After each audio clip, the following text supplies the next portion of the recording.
Pjesën e dytë të emisionit e tashmë është koha për intervistën e dytë, do flasim për historinë bashkëkohore, sa është shkruar për historinë e luftës së fundit në Kosovë, sa është shkruar për UÇK-n, sa është dokumentuar po ashtu edhe për luftën e gjitha gjërat e tjera. Kam kënaqësinë që sot në studio kam historianin dhe po ashtu ligjeruesin në Fakultetin e Universitetit të Prishtinës, zotrin Skënder Lutfiu. Mirëmëngjesi. Mirëmëngjesi. Kënaqësi t'ju kemi sot në studio. Kënaqësi edhe për ne, faleminderit për ftesën. Së pari, shfrytëzoj rastin të uroj gjithë qytetarëve të Republikës të Kosovës epopene e UÇK-s. Dhe po besoj që këto 3 ditë të festohen në mënyrë dinjitetshme, ashtu siç është ndër festat më të rëndësishme të historisë të kombit dhe të shtetit tonë. Ashtu dhe ka nisur me organizime të shumta aktivitete që shgarita e djeshme me shenjë se jemi në frymën e epopesë, sa shkruar për këtë pjesë, sa është dokumentuar, sa ka bërë qoftë edhe pjesa shkencore dhe gjithë ata intelektual që i kemi në dokumentim të drejtë të epopesë të luftës të UÇK-s e po ashtu edhe luftës në përgjithësi masakrave, gjitha këtyre. Në fakt, sado që do të shkruanin apo sado që do të bëhej prapë më duket që nuk do të bëhet aq sa në fakt e meriton të trajtohet kjo çështje, pra në përgjithësi rezistenca ushtrisë shqiptare të Kosovës dhe në veçanti epopeja e UÇK-s më 5, 6 dhe 7 mars, pra rënja heroike e komandantit Adem Jashari dhe familjes së tyre. Pse po them që ndoshta nuk bëhet kurrë mjaft, sepse domethënë jo vetëm nga studiuesit e historisë, sepse do të ndalemi kryesisht në histori, po nga shumë profesione mund të bëhet shumë më tepër për të zbardhë gjitha drejtijet, gjitha dimensionet e një rasti unik për historinë moderne të Evropës dhe mbase edhe më gjerë. Prandaj është bërë deri më sot, natyrisht sepse kanë kaluar 27 vjet tashmë dhe është bërë edhe nga Instituti i Historisë dhe nga institucione tjera kërkimore shkencore dhe nga domethënë fusha tjera, megjithatë ka mbetur ende pa u zbardhë segmente të caktuara. Në Institutin e Historisë janë bërë edhe vepra, ka qenë 20 vjetori epopesë së UÇK-s në 2018 në fakt, kur edhe është bërë një konferencë dhe aktet e konferencës janë botuar. Pastaj ka edhe vepra të tjera të autorëve të huaj, edhe të autorëve vendor, që segmentet caktuara kanë pasqyruar, domethënë epopeen e UÇK-s dhe rënjen heroike të Adem Jasharit dhe familjes së tyre, kur përmendet edhe për gjenocidin dhe për gjitha ato që kanë ndodhur në Kosovë, për luftën në përgjithësi, janë pafund me mira artikuj dhe me mira vepra të autorëve të ndryshëm anë kënd botës, por në Shqip natyrisht ka pak më pak për faktin se domethënë kemi edhe popullat më pak, kemi edhe studiues më pak, po flasim për gjithë botën ku domethënë ka pafund, siç e thash, domethënë artikuj, sepse lufta e Kosovës ka qenë edhe ngjarje mjaft domethënë e njohur dhe ndërkombëtarisht, prandaj edhe fokusi i studiuesve të ndryshëm ka qenë shumë i madh. Të kthehemi tek studimet tona, pra është shkruar, jo të gjitha shkrimet që janë bërë deri më sot kanë vulën e shkrimeve shkencore, sepse ne domethënë kemi pas edhe mungesë materialesh, edhe mungesë dokumentesh, po kemi pas edhe mungesë domethënë profesionalizmit. Pra hasim rëndom artikuj, domethënë tekste ku nuk janë tamam në kuptimin e mirëfillt shkencore, për shkak edhe mungesës profesionalizmit. Ta zëm shumë artikuj, hasim shumë, domethënë në vepra hasim të krimët, po ndalem ku thotë që forcat paramilitare serbe kanë vrarë ekzekutor shqiptarët, në fakt ato kanë qenë gjithë zinxhiri komandues, ushtrie, polici, domethënë në mënyrë struktura shtetërore që i ka kryer krimet dhe fare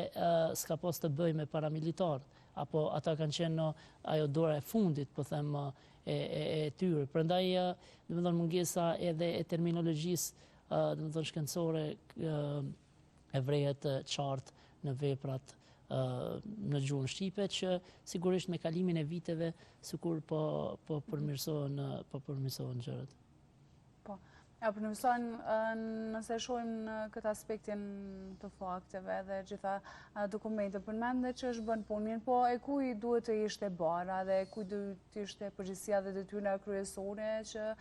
ta dërgojnë në një tjetër nivel gjithë këtë, meqenëse se kanë kaluar tash sa vite që nga pas lufta edhe dita ditës çdo gjë zbehet.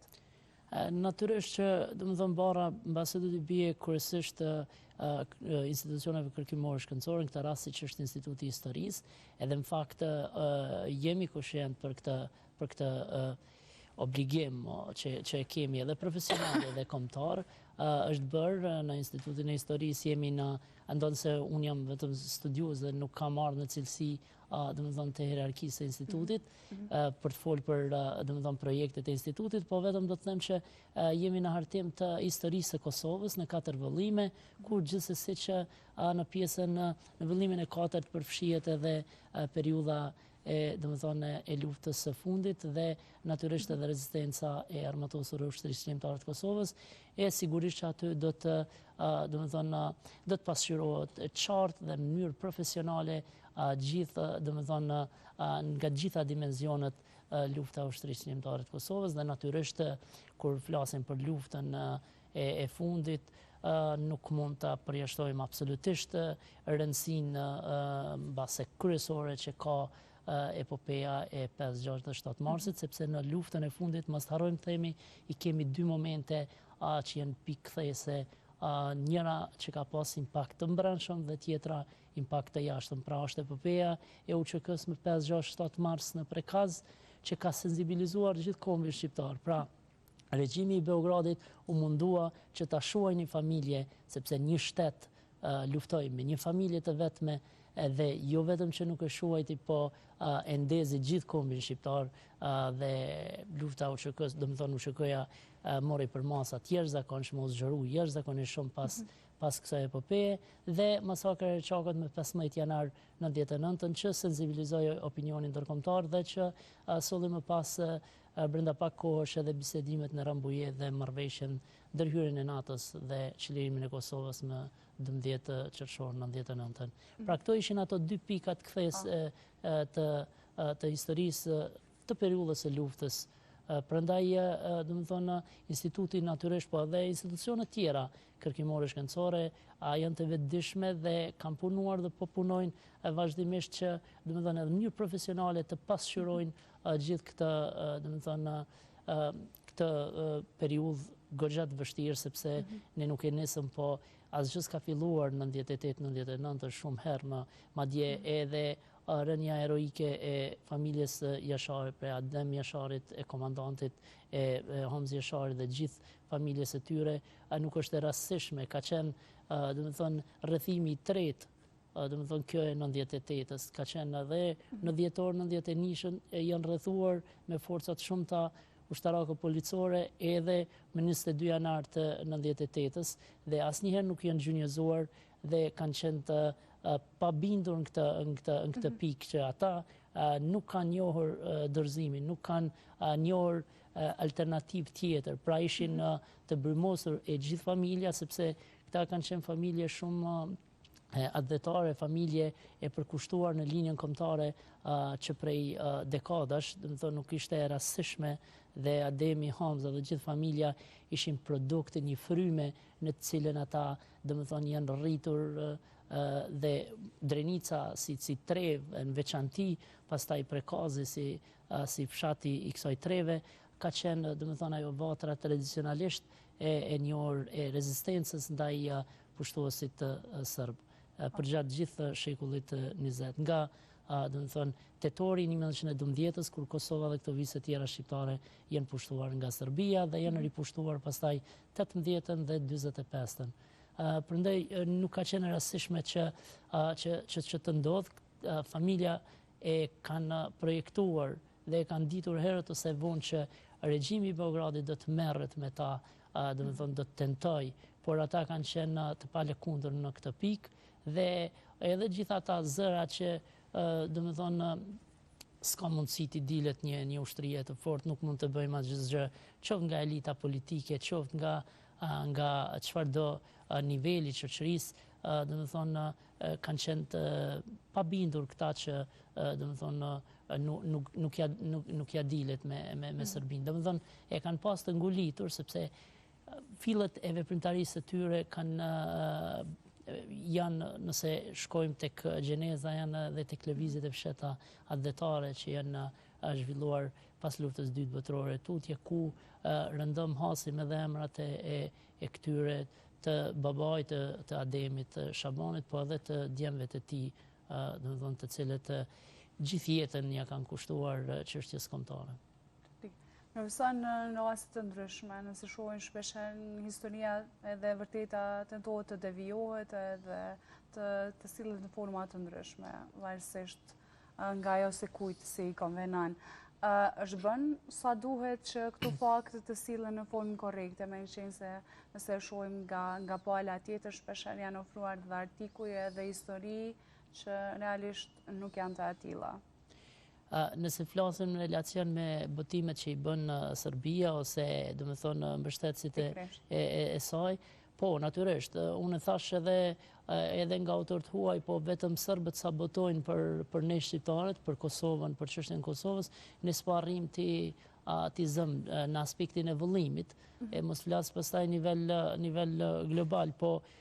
Serbia dhe mbështetësit e saj vazhdimisht domethënë kanë bërë përpjekje që të mohojnë domethënë krimet dhe kjo në terminologjinë shkencore njihet si negacionizëm, domethënë përpjekjet shtetërore për të fshehur krimet e bëra, është një prej atyre domethënë një prej kategorive të gjenocidit edhe negacionizmi dhe Serbia domethënë bën përpjekje pafund në mënyrë domethënë tenton që edhe mënyrë nëpërmjet dokumenteve të falsifikoj dhe të mohoj krimet e kryera gjatë luftës në Kosovë. Natyrisht që ne mundohemi të, po them me këtë gjuhën, të replikojmë apo t'i demantojmë gjitha ato, por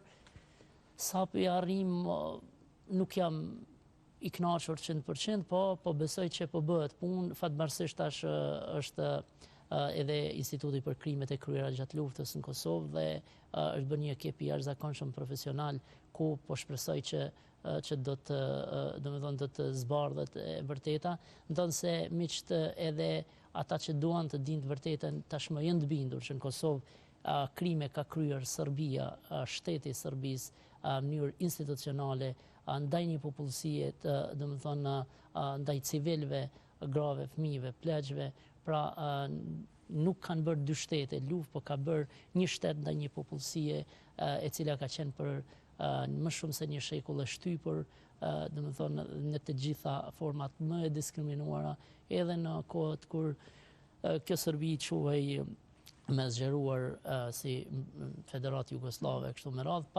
pa dëshirën e të cilëve ne domethënë ishim pa dëshirën tonë, pra ishim pjesë e kësaj federate, e cilën familja Jashari dhe shumë familje të tjera anë e kënd Kosovës e kanë kundërshtuar dhe kanë bërë përpjekje sakrifica të vazhdueshme që domethënë të vjen një ditë që sot të jemi të lirë dhe ta gëzojmë domethënë lirinë.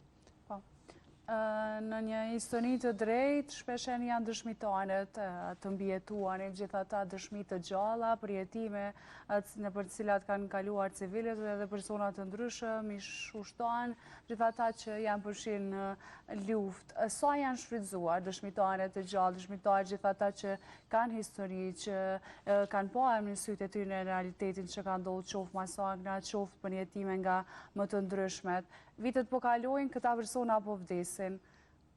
Po shuhet me ta edhe përjetimi, historia e vërteta? Jo, fatbarësisht jo, në këtë pikë, domethënë nuk mund të them që po shuhet për faktin se janë ndërmarrë, janë bërë edhe vepra ku kam lexuar me domethënë me njerëzit të cilët e kanë përjetuar këtë betejë treditore të një familje ndaj një shteti të tërë. Natyrisht që është bërë nga studiues të ndryshëm, ka edhe tash është një ekip ndërinstitucional për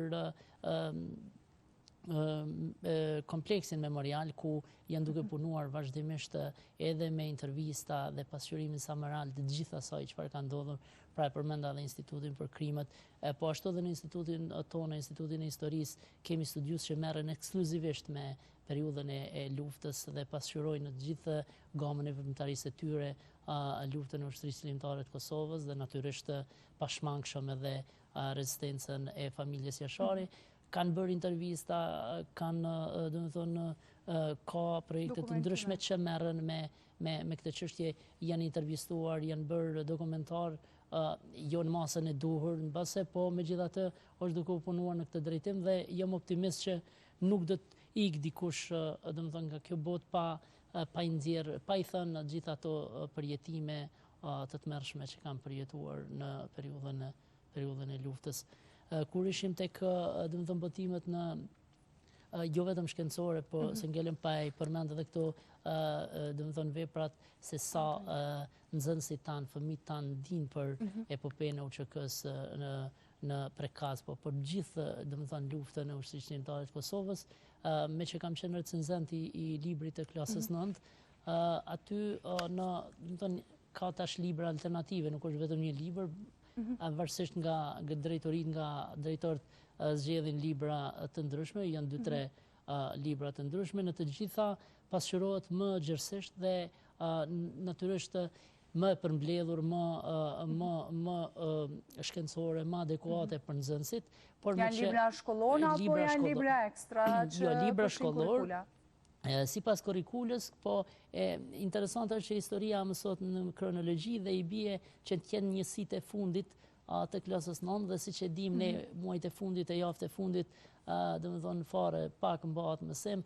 zakonisht për shkak të ndonjë vonese shumë mësimdhënës nuk arrin të plotësojnë normën e orëve dhe ngelen mbas edhe pa u shpjegu fare njësitë ku janë lufta deri tek dhe pavarësia e Kosovës. Megjithatë tekstet që unë i kam vlerësuar me pikë maksimale e kanë përfshirë,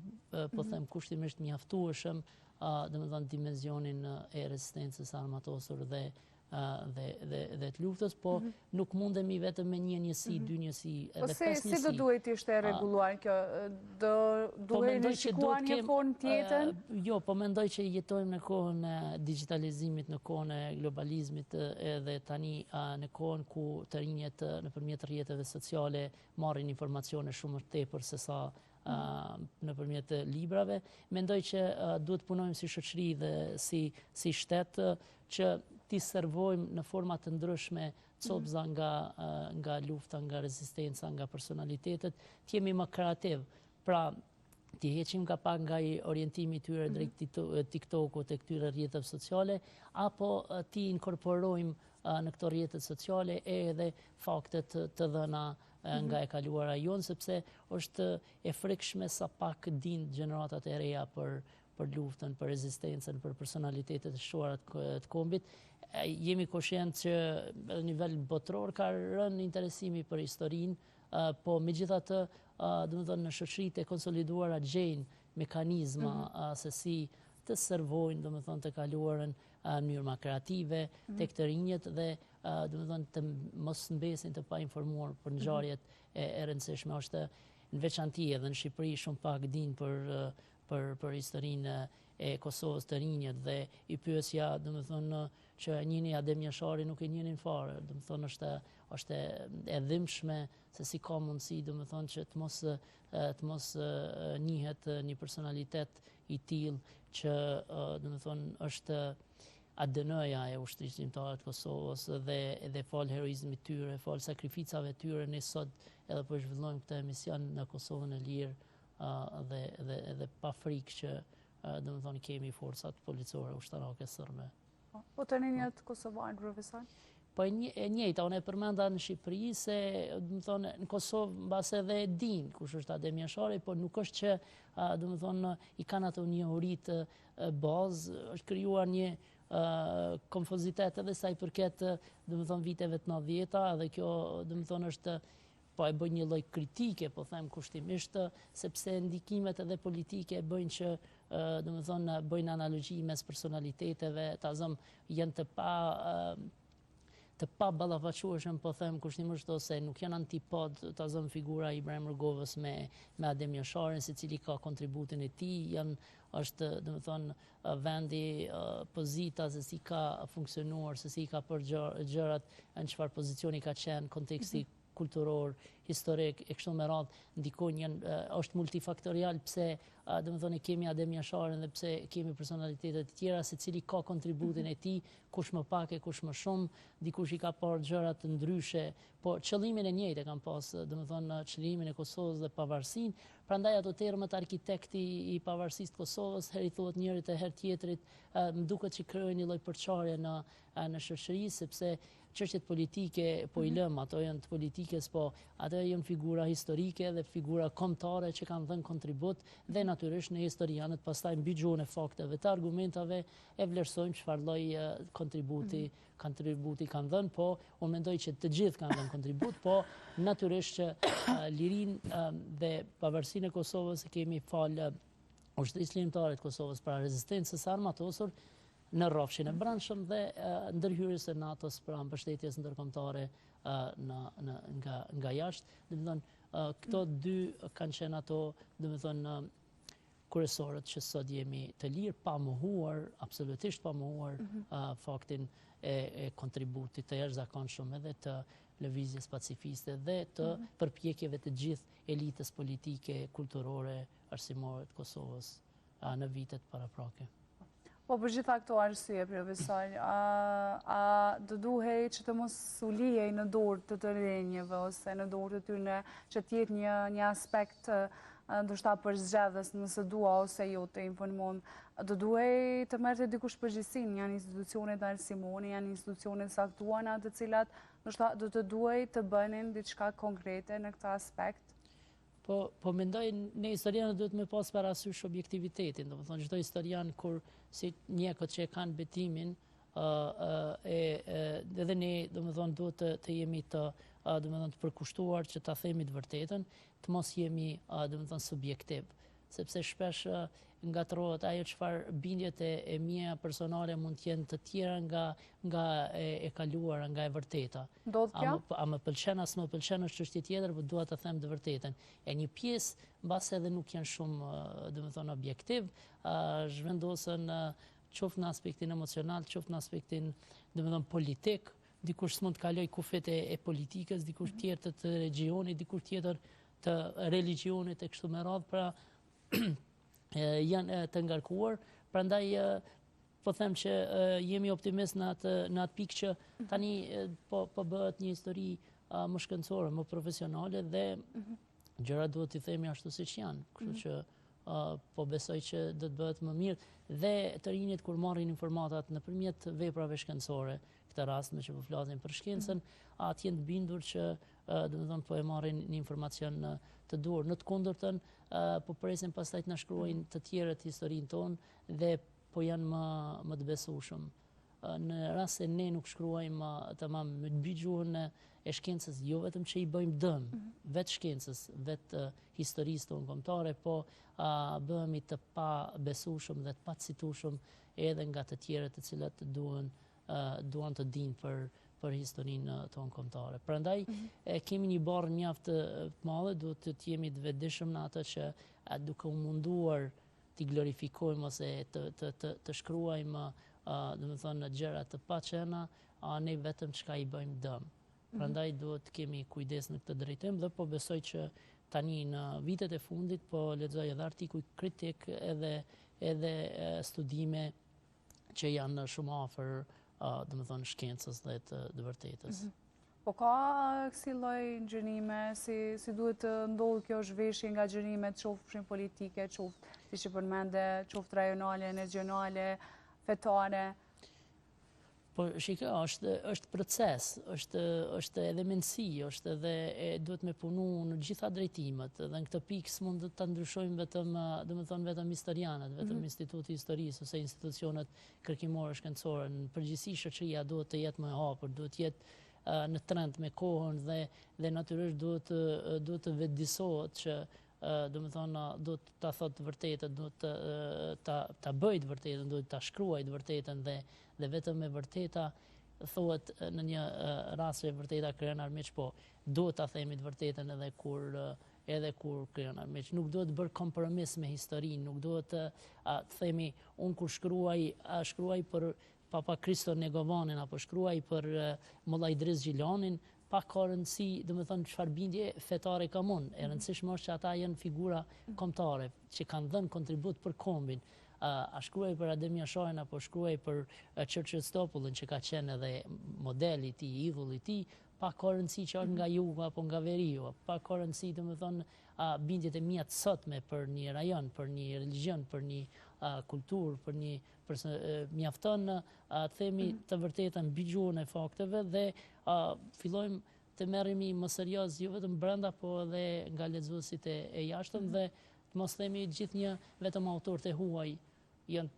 po them po të citohen ata dhe të themi që janë më të besueshëm, po do duhej të jemi ne ata do të thonë kryesor të sa i përket historisë tonë kombëtare. Okej. Profesor, shumë shpejt me qenë se jemi në minutat e fundit edhe nuk na blendon shumë koha, nëse shohim në histori të tilla, siç ka qenë e Jonia, shpesh edhe projektet filmike janë shumë të rëndësishme edhe investohet në to. Sa është bërë tek ne në vendin tonë kjo gjë? Sa i përket epopes pasqyrimit nga kinematografia, tash do të thonë me që pyetët nuk është bërë shumë, ende nuk kemi një film të mirëfillt, as të metrazhe të shkurtër ose s'pak unë nuk jam në dieni, ose të metrazhe të gjatë që do të ishte dinjitoz për pasqyrimin e epopesë OÇK-s në prekaz. Nuk kemi, do të thonë, dhe po shpresoj që në të ardhmen të bëhet, madje edhe me inteligjencë artificiale është bërë një dokumentar i shkurtër, edhe më bëri përshtypje, po nuk janë bërë disa dokumentar televiziv, po nuk është pasqyruar në dimenzionin e dur aq sa do duhej. Edhe për rëndësinë jo vetëm nga fusha historise, mos ta harroj të themi, unë kam lexuar shumë edhe për jasharajt natyrisht edhe po mendoj edhe për luftën në përgjithësi, po kam lexuar një poezi për jasharajt e Besim Zymberit dhe është e jashtëzakonshme, e lexoj domethënë disa herë për të kanë gjithë atë madhësi dhe domethënë heroizmit sublim që kanë bërë familja Jashari. Pra nëpërmjet një poezie arrin të zbërthehet gjithë ajo madhështi e një familje që ka bërë për kombin. Prandaj një pikturë e mirë, një poezi e mirë, një dokumentar i mirë, një film i mirë,